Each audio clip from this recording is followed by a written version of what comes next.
Hi, everyone. I'm Grace Kupat, the founder and CEO of ViaSkill. At ViaSkill, we're here trying to fix the quiet but painful problem. People do real, meaningful work, but most of that proof disappears. When it's time to change jobs, ask for raise, tell your story, you're often starting from a blank page, even with AI. This series, ViaSkill Career Clarity, is about understanding your work, your skills, and career beyond your job titles, resumes. We talk with people who are in the trenches, coach, Hmm. operators, experience, and how careers actually get built, how skills are reorganized, and how AI is changing the way we work and talk about our own work. If you ever feel like your work is more meaningful than what your resume shows, this series is for you. Mhm. Today, I'm really excited to be joined by Kolby Goodman. Kolby is a career expert, keynote speaker, and founder of JobHuntr. He's helped over 4,000 professionals get hired, promoted, and paid what they're worth.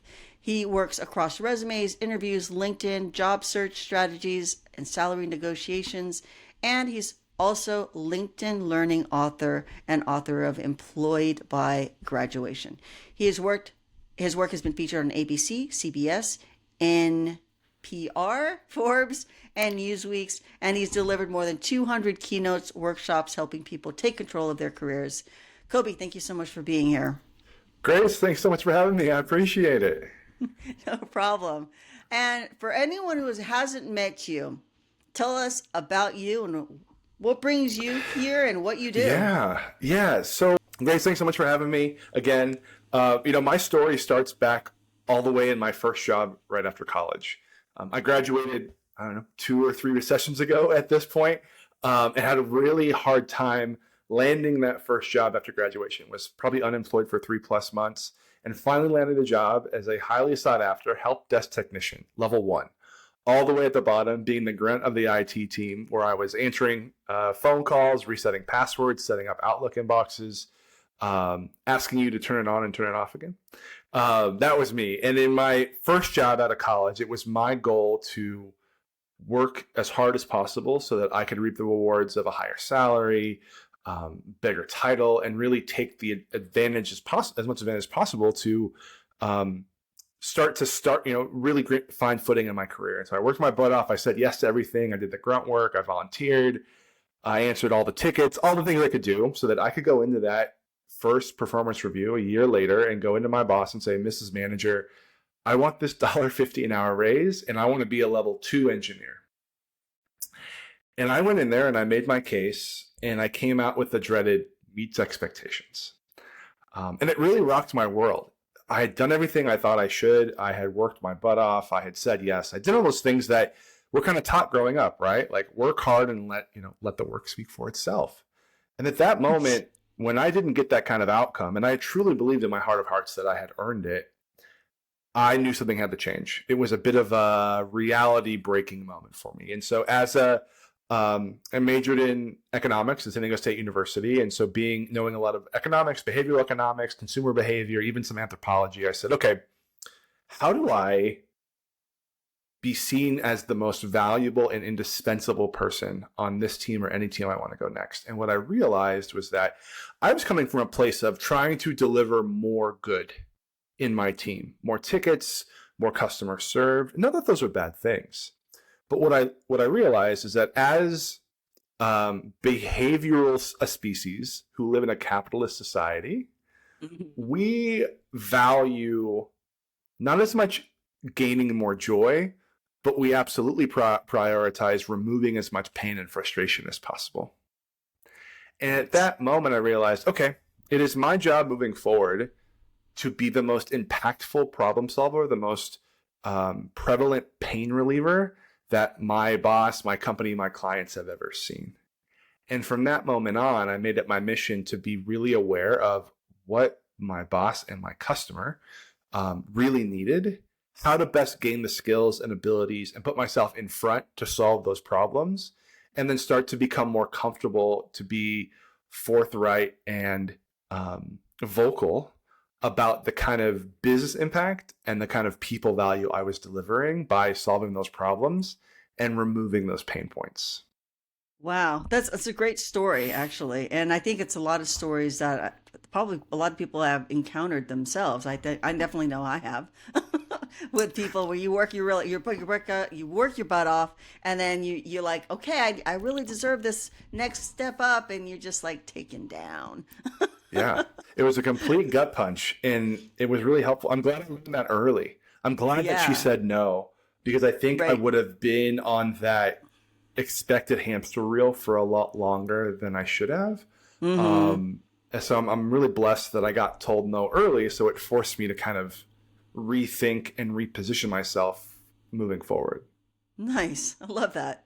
So when you look across the thousands of people that you've coached, and what does the real career path usually look like compared to the neat little story people try to tell on LinkedIn? Uh, yeah, it is not linear. It is not a straight line going up and up and to the right. And I think a lot of Right. times when people face adversity, they compare themselves to this not even unrealistic, but untrue and imagined ideal. Hmm. And so I think the things that people don't really talk about on their LinkedIn profile, and definitely on their resumes, is what are those failures? And I want to reframe that, right? Because I don't think it's a failure. It is something that happened. And then what do you take away from that? And I think it's really about the lessons learned. A big Right. thing I tell my clients and coach my clients on, especially in the interview phase of job searching, is you got to talk about when you royally messed up. Right. And Yeah. a couple of reasons why I mention this is if all you're doing is talking really awesome about yourself, you start to become an unreliable narrator, and so Mm. that next manager is going to start not to believe you because there's no way you can be this great all the time. And Right. secondly, is good managers are going to appreciate if you can be retrospective and self-aware to look back and say, "Hey, here's the time I messed up. Here's a very costly and painful lesson that I'm going to only have to learn once." Right. Yeah, I think that's pretty common. I think a lot of us don't really reflect too much on our weaknesses, particularly when you're in an interview and you're like, Hmm. and one of the questions is that, okay, what's your weak link? And people are like, Yeah. well, and then they kind of either botch it really royally or they kind of turn it around and say, well, I'm a really hard worker and that's a Yeah. negative thing because of X, Y, and Z, And so it's a very generic thing. What common turning points do you see the moments where someone's career really changes direction? I think sadly, and what people have come to me for is when that direction is changed without their permission. Whether it's a Yeah. layoff, a restructuring, a move, a life event. Um, I think a lot of people, and myself included for a long time when I was still in corporate America, even with my, kind of steadfastness, is I was having a career on accident.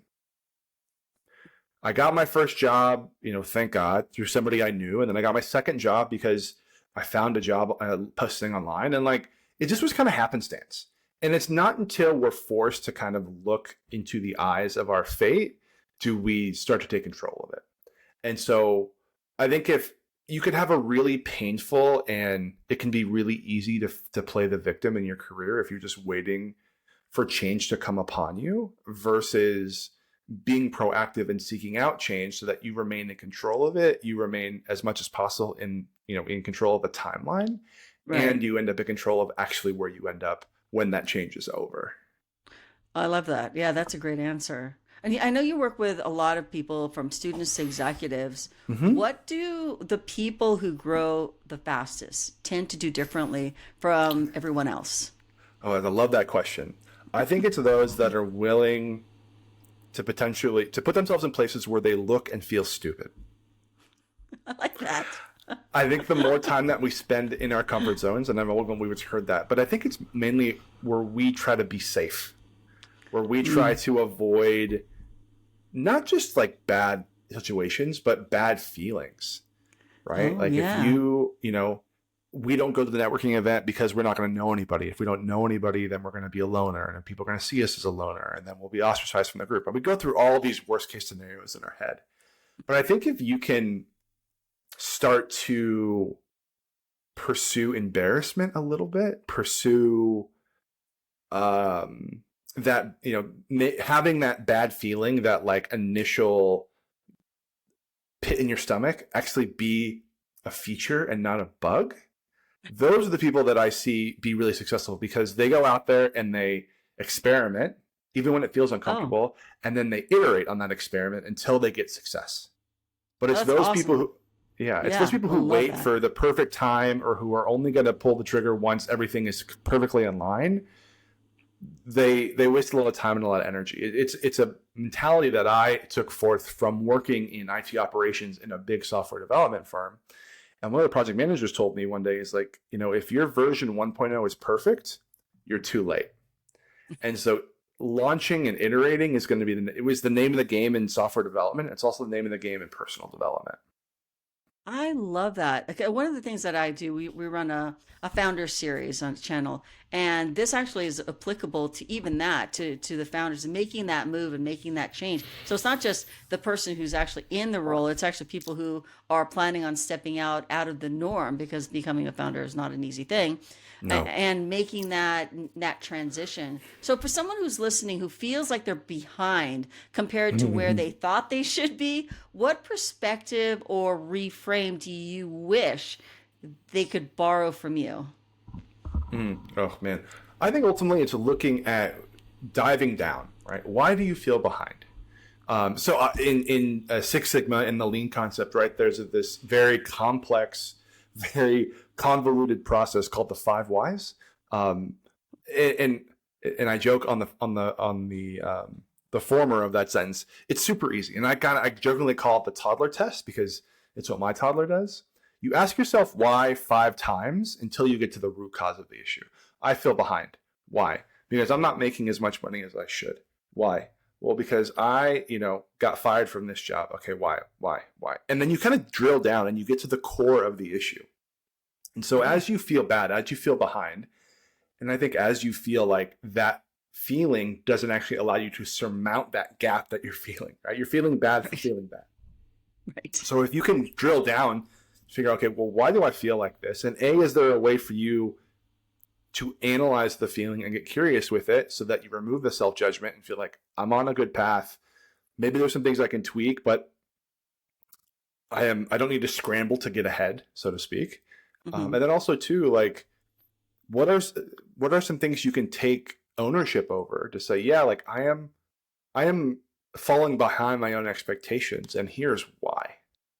And I think that can help you in succumbing both a potential false narrative of feeling behind, but then also take ownership of what you do have control of, so that you can feel like you're heading in the right direction. I love that. Yeah, I've heard of the 3 whys, actually. I went to a seminar that was talking about that. So I love that you brought that up, because I think a lot of people need to know that. I think it's really, as irritating as it is to ask yourself questions why, and then you really do get down to that final narrative of, oh, that really is the core problem. Well, and I think the problem is people, like you said, like, so let's take this example. I feel like I'm behind. And then immediately people act on that first instinct, right? They go enroll in a master's program. They go and hastily go ask their boss for a raise, or they try to reinvent themselves wholly, right? And what's sad is that people do want to change, but they devote a lot of energy to these surface level reasons of why the problem is happening. And then they have no energy to actually dig down deeper and actually devote bandwidth to what's really the problem. So if you can, like any good problem solver, you got to understand the core of the issue. Think about it like, I know you work with a lot of, engineers and trying to help a lot of blue collar people, right? And like, I would say my job in IT really helped me do this is like, you always want to dig about one layer deeper, right? Like, I would be like, if I got a call on the help desk to say, hey, my password's not working, I wouldn't immediately go in and like reset the client's password and have them try the new one. It's like, okay, well, why isn't the password working, right? Is the keyboard plugged in? Is the caps lock on, right? Like, when's the last time they changed their password? So it's about asking good questions so that you're not wasting energy solving false problems. Oh, love that. Yeah, that's great. That's a great narrative, especially I think people do tend to answer the wrong question. and then they go down the rabbit hole, and then they have to revisit it, a few weeks later, something Yeah. like that. Yes. So you see a lot of resumes, Hmm. as do we, again, ViaSkill. What is the biggest reasons why resumes fail to reflect someone's real work, Yeah. real value and work, actually, real value Yeah. and work? Yeah. So I think the reason is because people write their resumes for them and not their audience. It is a reminder to them, this is what I've done, Right. right? And they assume because I've done all these things, I can do more of it moving forward. And that's what the next manager wants. They want me to do more of the thing. But as we've talked Yes. about many, many times today here, Grace, as you know, the manager doesn't want you to do things. They want you to solve problems. Right. Like your next manager is looking at you as an investment of time, of energy, of mentorship, and yes, of budget and money as well. And so there has to be an obvious return on investment on your resume to even justify them investing time and energy in you, even when they haven't hired you yet, to interview you. And so as you look at your resume, you need to make sure it's telling stories related to problems that you've solved, how and why you are the best person to solve them, and what was those outcomes, right? Mm-hmm. Like and I think the outcomes come kind of in two ways. Um, the business bucket, so it's how much profit did you drive, how much cost did you save, how much time did you save, and how much future risk did you mitigate or eliminate? And also the human bucket. How much pain did you relieve? How much struggle did you eliminate? How much joy did you put back into it? How much more excitement did you interject? So ensuring that your resume evolves from saying, here are my features, to here are the benefits you can assume that I'm going to bring based on the problems I solve. Perfect. I love that. And many people feel like their most meaningful wins, the messy projects, the fires they put out, Mm-hmm. never gets onto a page because the resumes are really short. They're only two Sure. pages, right? Or they even say get Yeah. it down to one page. How do you help help clients or students or people that you work with turn that kind Mm-hmm. of work into something that's visible and concrete? Well, first and foremost, it's working with them to deep dive into their history. I think the problem is what I call the fallacy of the expert, meaning during that hellish dumpster fire that you were dealing with in that moment, it feels like all encompassing. And then it's Right. done and it's over and you get the thumbs up and you move on. And Mm-hmm. then 3 months, 6 months, a year later, when you're trying to reflect on that time, and talk about it in an interview or put it on your resume or reiterate it in your annual review, you have so much more expertise. You've come out of that so much better, so grown, that you look back at that thing and you're like, oh, I guess it really wasn't that big of a deal. And then if you feel like it's not that big of a deal, you're not apt to talk about it. And Right. so I think the goal is to, in real time as much as possible, record what's happening, Mm-hmm. to give yourself credit for the work that you've done, and also realize that you are an expert at what you do. Right. And by thinking that you are average or that everybody else is also capable to your level is forcing you to undersell yourself. And Mm-hmm. so to really own and to uncomfortably talk higher than what is comfortable about your expertise and your impact is going to allow your audience to fully understand and, most importantly, appreciate what it is you can do for them. Right. I love that. Perfect. I think one of the things and the reason why we brought ViaSkill into the picture is because when I was mentoring for over 10 years, one of the things I was seeing, not just mentoring, but managing people, is that they did exactly that. They undervalued. They have this imposter syndrome, And so we developed this platform where people can track what they do. And so when they need that resume, it's there and they don't have to remember, Yeah. because our brains really aren't designed to remember. I barely Yeah. remember what I did like an hour ago. I know. And then I'm the same way. Yeah. And so yeah. I love what you're doing there via Sil. And I think what I recommend too is what I recommend my clients is taking it just takes 5 minutes a week. Yeah. I recommend Yeah. like keeping like an ongoing work journal is what I call it. So every Friday at noon, For me, Mm-hmm. it's a pop-up on my phone in my reminders, and I have this long running list, and it's just like, okay, what wins do I want to recognize this week, and what lessons learned that I encountered this week that I don't want to learn again. And it Oh, takes right. less than 5 minutes, and it's awesome because after every month, every quarter, every year, I have this laundry list of things that I can, in that moment, I understand what was really big for me, what I should be proud of, and also like, okay, what lessons am I learning more than once? Um, but I think it's that real time reflection and recording that's super Right. important. And now we don't really have an excuse not to because of these little computers in our pockets all the Oh, time. Like yeah, it's absolutely. about building the habits in the system so that you are recording as often as possible so that you can forget, but at least you have a backup somewhere of your Right. experiences and your work memories. Exactly. I love that. Yeah, that's exactly true. I mean, the technology these days make it so impossible to forget. Like, not so much forget. You can definitely forget, but it'll be there for you to refer back to if you ever need to.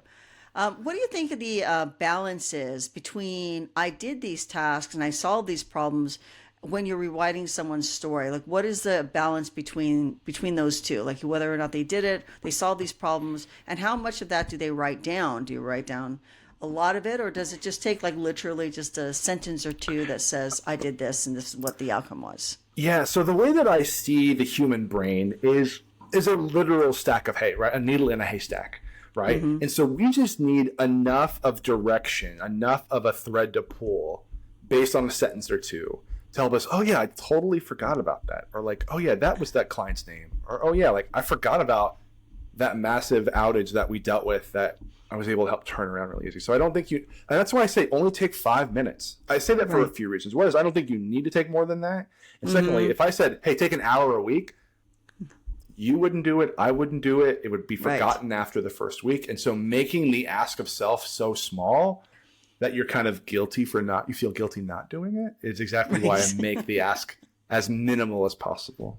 I like that. That's perfect. So, in terms of like a lot of content talks and shifting about what's seen, how do you feel AI has made things easier, more difficult? What are some of the changes you've seen, Mm-hmm. especially in the last couple of years, where Yeah. people like I can just go to ChatGPT, drop in a resume, and beautiful, polished resume that really just polishes up what you already had. Doesn't really take in what you've done Mm-hmm. like yesterday.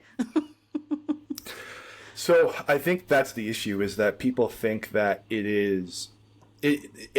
what I love about AI is that it is only as good as the data you give it and the questions you ask of it. And so if you're Right. giving it surface level data, if you're taking your job description from your company website and saying, make a resume for me out of this, then it just kind of, it is putting lipstick on a pig as you kind of alluded to before. And so I think that AI tools are really helpful. I think it can help you think, help you kind of get perspective on self. It can help you, um, compute a little bit better and use it as a sounding board. But Mm-hmm. I think if you expect to drag and drop a resume and ask it to make it better, and I definitely have seen people simply ask it that, hey, make this resume better.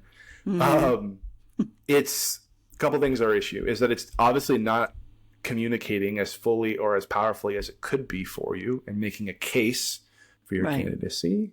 Um, and two is let's say even that works for you, you get into the interview, you're not giving yourself an unfair advantage versus your competition going into the interview because you haven't really given the goods.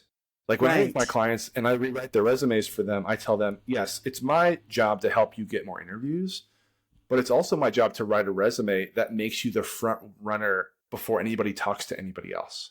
I want to give Mm-hmm. you an unfair advantage before you schedule that first call.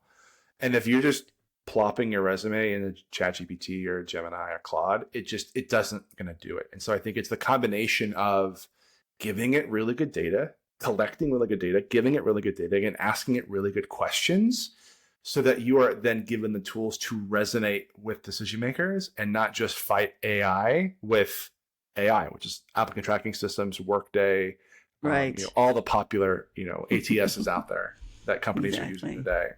Yes, actually, that's perfect. Perfect. So when somebody comes to you, like let's switch over from resume and job hunting, but let's go to somebody who's been doing their work, they're burned out, they're underpaid, they're Mm. overlooked. Mm-hmm. Where do you usually start? Like, what is the first thing that you want to get from them to help clear their mind and kind of reset? Yeah. Yeah. So my philosophy is, as I kind of stated earlier, is that I want to, if I can help more people solve more problems that give them more energy, then the world will be a better place. And so when I come across people who feel burnt out, what I find is that they're putting energies into problems they don't care about, they are beneath them, are too complex for them, they're not the right trained for, they're too easy for them, right? They have not found the Goldilocks zone when it comes to challenge at work. That's where Mm-hmm. burnout comes in. And so it's working with them to really understand, hey, like, what problems, what puzzles, what fires do you run to versus away that you want to continually encounter throughout your career? And as we work through that and as they gain more self-understanding, a couple of things happen. One is that we see ourselves as problem solvers and not just job doers, because the grind is what causes burnout, right? And then next is that it then gives them power and authority over how they talk about themselves and how they're going to show up to their next employer, Mm-hmm. because they know, hey, this is what I'm going to come in to do. This is how I'm going to exercise my expertise here to make everybody better. Nice.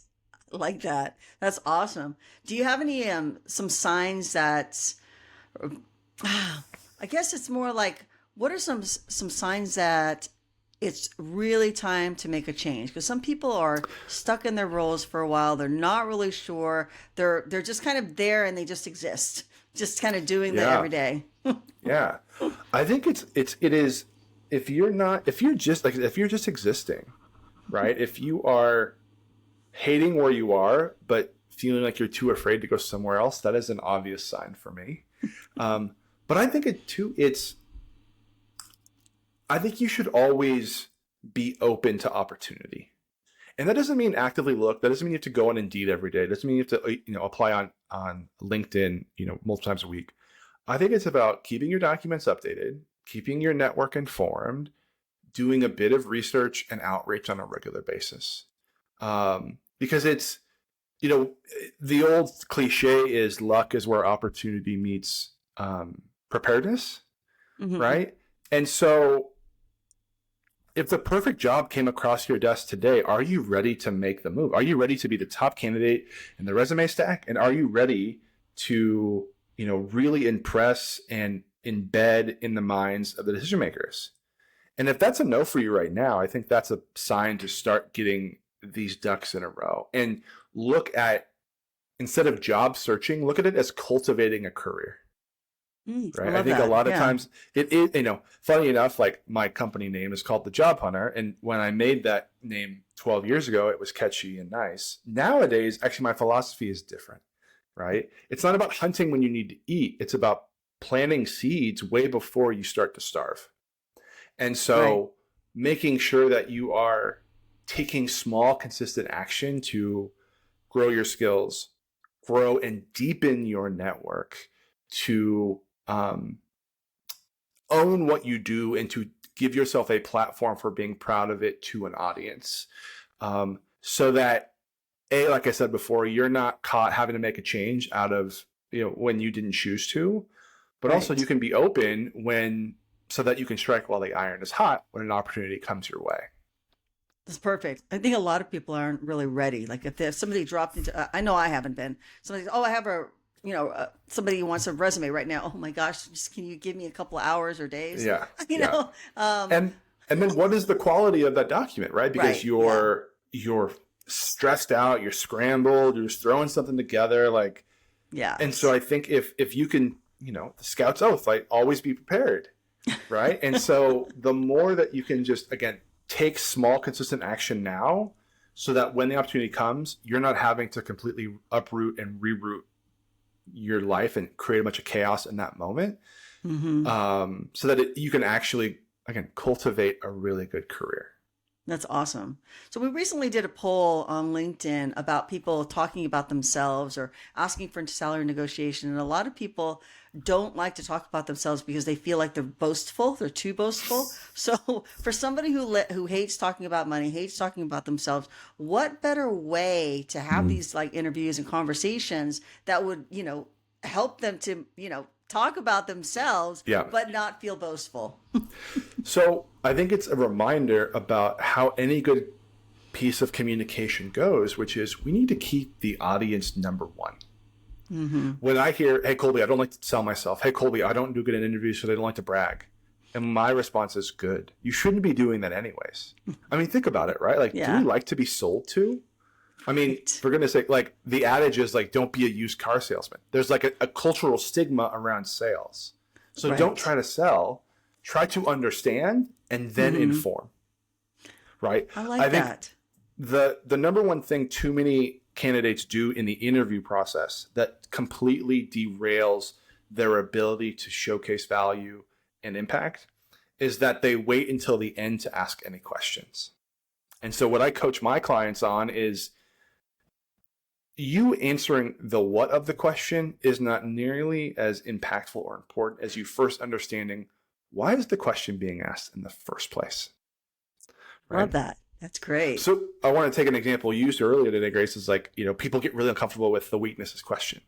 And I think it's because people are so uncomfortable with it and so bad at answering it because they don't understand the purpose of it. People think, Right. okay, they assume that I'm being asked this question because the interviewer wants to, and I would argue, bad managers and bad interviewers ask you this question so that they can easily dismiss you. They want you to self-select out by tattling on yourself.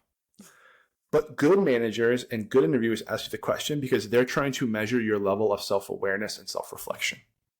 Oh, love that. Yeah, that's great. Right? Great Because insight. if you can't tell me an upfront and honest weakness that you have, how can I trust you to allow me to lead you? Mm-hmm. Right? Like if I can't Yeah. give you criticism or feedback because you can't do that to yourself, there's no way in heck I can. And I'm not here to be your boss. I'm not here to be your parent. Right? And so it's about taking a beat and being like, okay, based on the job in hand, based on what the manager's needs and wants are, based on what the company does, based on what I can bring, taking all those points in order, why is that person asking me this question in this conversation? And if you're not totally clear about that, you are absolutely in your right to ask the question back. Going back to the 5 whys principle, right? Oh, Get yeah. to the root cause. Right. I would coach you on saying, well, don't ask, hey, why did you ask me that? I don't think that's the greatest way to do that. Right. But let's say here, you get asked a very common question like, hey, tell me, how do you work under multiple deadlines? And you say, I got a lot of plates I got to spin in this job and every job I had before. So I can give you a more pointed response. What is the workload like here? What kind of challenges have you guys had lately in terms of delivery? Are you guys behind? Are you ahead? Are you over budget, under budget? And so you can get to the root cause of saying, well, they're asking me this question because they got a lot of work to do. They don't have enough bodies to do it. And they don't have enough time to do it. So maybe it allows you to say, actually, I don't want to walk into this dumpster fire. I'm actually going to self-select out for that reason. But if it is a problem you like, you say, well, cool. Thank you for sharing that. I understand now why. And actually have an exact example from my history that addresses the problem you're experiencing. Oh, that is Right. awesome. That's a really good way of answering that. I think a lot of people don't do it that way. I certainly have been guilty of that myself, just trying to sit there and answer that question. But yeah, that's great. I think as I gotten into tenured more experience, you tend to ask a lot more questions. But when you're early on, sometimes you just kind of go with the flow. And I think that's the other part of the interviews that people really struggle with is it's like sitting in the principal's office. Right? Like they feel like they're in it. I joke, like it feels less like a conversation and more like an interrogation. And Right. it's your job as the candidate to elevate it into that human to human conversation. Mm-hmm. I love that. That's perfect. And 2 things here. It's your job to do it so that the interviewer can be on your wavelength. And if they continue to wrestle away that bilateral communication into an interrogation, I think that is a huge red flag to say, you know what, this is probably not the right place for me. Because I guarantee you, if that's how it is in the interview, it's probably not going to change if and when you get the job. I love that. That's perfect. All right, it has been absolutely incredibly helpful, Kolby, for talking about this. So before we wrap up, I'd love to give you a chance to talk directly to the listeners. Yeah. And so who is the best fit to work with you right now? And what are a couple ways you support people, whether that's coaching, whether it's workshop or your book? And, how do people get in contact with you? Yeah, so if you right now find yourself struggling, if you feel topped out, your boss isn't giving you the right proper credit, or the opportunities have dried up at your company, and you just need a change and you don't know how. You've been having this career on accident and you're ready to have a career on purpose. Whether you're 22, 42, 102, let me know. I help with my running joke is I will help you figure out what you want to do when you grow up, no matter how old you are. And if you do know what you want to do, but you need help with things like your resume, application strategy, playing the game, interviewing effectively, and also giving yourself a chance to get paid your value and your worth when it's all over, let me know. I'm here to help. The best way to find me is on LinkedIn. It's Kolby Goodman, Kolby, last name Goodman. Go to my website. It's called the JobHuntr, HUNTR.com. Also, I have a book currently for sale on Amazon. It's called Employed by Graduation. So if you or a young person who is struggling, trying to make that leap from college to career, feel free to check it out. And in that same space, be on the lookout for my new book, Employed by Graduation, the Parent Edition. So if you are related to a young person who are struggling, I'll give you practical ways where you can be helpful and not a helicopter parent to make sure that they launch appropriately after graduation. Awesome. Thank you so much, Kolby. That is awesome. Sharing so many clear, concrete insights. And for anyone listening, I hope you find this, at least one thing to talk today. There was a lot of things that were spoken today that was helpful, whether it's capturing your wins, updating how you talk about your skills, or rethinking how you use AI in your job search. If this conversation helped, please like and subscribe and share it with somebody who's navigating their own career questions. And if you are ready to stop losing track of your career, visit ViaSkill.com and we will help you out there as well. So thanks for listening. We'll see you in the next chapter of ViaSkill Career Clarity. Thanks again, Kolby. Thank you. Thanks. Let me stop that. Okay, perfect.